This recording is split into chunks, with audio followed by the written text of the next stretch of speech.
నమస్కారం అండి. నమస్కారం అండి. సోషల్ మీడియా మొత్తం కూడా కాక్రోచ్ జనతా పార్టీ అని రన్ అవుతుంది. ఒక సిజిఐ జడ్జ్ నిరుద్యోగులందరినీ కూడా కాక్రోచ్ అనడం మీద మీ అభిప్రాయం ఏంటి? ప్రతి ఒక్కరు మీరందరూ ఖాళీగా ఉన్నారా, ఏం పని లేదా, అయితే వెంటనే కాక్రోచ్ జనతా పార్టీలో జాయిన్ కండి. ఎందుకంటే చాలా వారి మీడియా వాళ్ళు ఖాళీగా ఉంటున్నారు, అందరూ ఏం పనులు లేకుండా ఉంటున్నారు. ప్రతి ఒక్క నిరుద్యోగులు అందరూ ఈ కాక్రోచ్ జనతా పార్టీలో జాయిన్ అయిన వాళ్ళందరూ ప్రతి ఒక్కరు ఇది సోషల్ మీడియాలో బాగా ట్రెండింగ్ అవుతుంది. మరి మన తెలంగాణకి కొత్త పార్టీ వచ్చేసింది, అదే కాక్రోచ్ జనతా పార్టీ. అభిజిత్ అనే వ్యక్తి ఇది రన్ చేస్తున్నాడు. ప్రతి ఒక్కరు ఇప్పుడిప్పుడే జాయిన్ కండి.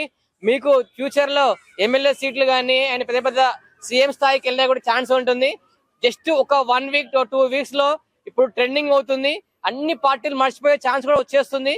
నిరుద్యోగులందరినీ కాక్రోచెస్ అన్నారు కదా, ఆయన ఏమంటారు మీరు? ఎట్లా అంటారు ఆయన? అసలు నిరుద్యోగులందరూ కాక్రోచ్ అంటున్నాడంటే చాలా వరకు ఆయన అన్నదానికి ఏంటంటే ఈ తెలంగాణలో చాలా వరకు బద్ధకం. ఓన్లీ ఇండియా వైజ్ గా చాలా వరకు ఏంటంటే ఏ పని చేయాలన్నా కొంచెం మొహమాటం, కొంచెం బద్ధకం అండి. ఆ బద్ధకం వల్ల చాలా మంది ఖాళీగా ఉంటున్నారు. ఆ ఖాళీగా ఉండే వాళ్ళందరి కోసమే కాక్రోచ్ జనతా పార్టీ అనేది ఒక క్రియేట్ చేసి మన అభిజిత్ గారు ఇప్పుడు మనది సోషల్ మీడియా ట్రెండింగ్ లో నడుస్తుంది.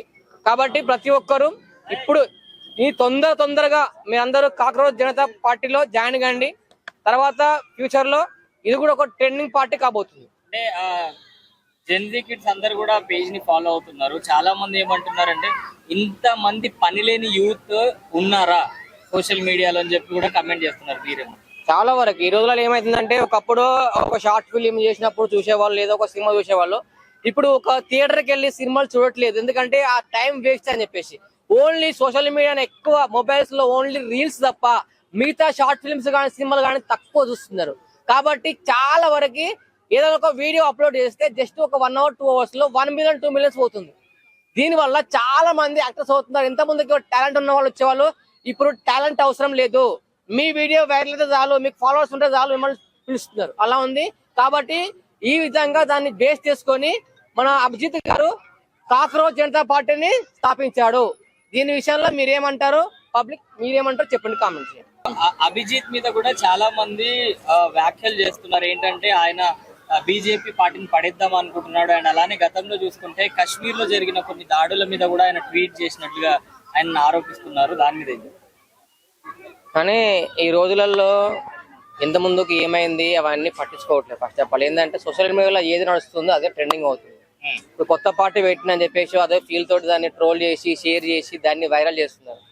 ఈ రోజులలో న్యాయంగా ఉన్న పార్టీలు ఎప్పుడు రన్గా ఒక బీజేపీ పార్టీ అనుకోండి, ఒక బీజేపీని గెలిపిస్తారు, మా దగ్గర గెలిపారు. బీజేపీ డబ్బులు వంచదు. కాబట్టి బీజేపీ అనేది గెలిపిస్తే మనకు ఖచ్చితంగా మన తెలంగాణ, కానీ మన తెలంగాణలో బీజేపీ రాదు మ్యాక్స్. ఎందుకంటే కొన్ని సీట్లు వస్తాయి. కానీ ఈయన పెట్టిన పార్టీ ఏదో పెట్టారు, ఏదో చేద్దాం అనుకుంటున్నాడు అభిజిత్ గారు. కానీ ఇది కొత్తగా డిఫరెంట్ గా ఉంది. ఏదో కాక్రోచ్ జనతా పార్టీ అనేది కొత్తగా ఉంది. జనతా పార్టీ అనేది ఇంత ముందుకు మన పవన్ కళ్యాణ్ గారు పెట్టారు. కానీ అదే బేస్ చేసుకొని మన దాంట్లో సగం టాపిక్ తీసుకొని ప్లాన్ చేస్తున్నారా? అసలు దీనికంటే ఇంకా ఒక లోగో అనేది రాలేదు. ఇదా వచ్చింది, లోగో వచ్చిందంట. నాకైతే లోగో చూడలేదు. నిజంగా చెప్తున్నాను, ఈ విషయంలో మీరేమంటారు ఫ్రెండ్స్? నాకైతే ఈ కొత్త పార్టీ వచ్చినందుకు నాకు ఇది ఏదో చేస్తుంది, ఏదో సాధిస్తుంది అని కాకుండా, కానీ ప్రతి ఒక్కరిని నిరుద్యోగులందరినీ కాక్రోజులు అంటున్నారు. మీ అందరూ నిజంగా కాక్రోజులేనా అని నా ఒక క్వశ్చన్ మార్క్ అండి.